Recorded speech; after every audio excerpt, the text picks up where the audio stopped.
মানুষ হতে চায়নি সে।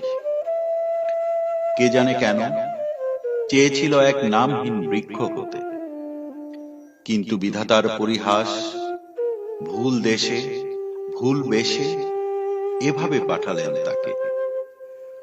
হয়তো সে ভেবেছিল কোনো এক অচেনা পাহাড়ে, বহমান কোনো ঝর্ণার ধারে এক অচিন বৃক্ষ হবে সে। কথা হবে পাখিদের সাথে, সেই সুদূরের কথা।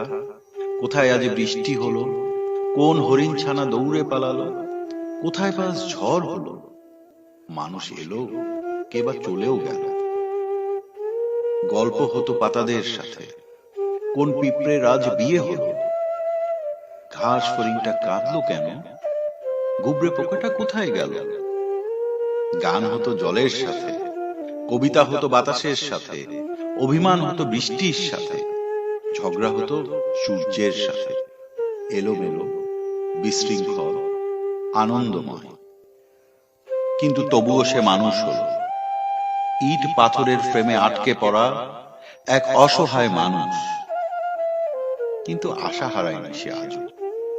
সে জানে একদিন ঠিকই সুদূরের এক পাহাড়ি ঝর্ণায়, মাটির কোলে শুয়ে পাতাদের বিছানায়, জলের শব্দ শুনে বাতাসের ঘুম পাড়ানি গানে সেও ঘুমোতে যাবে একদিন। এই হয়তো সে ভেবেছিল শেষ পর্যন্ত তার যন্ত্রণার সীমানায় দাঁড়িয়ে।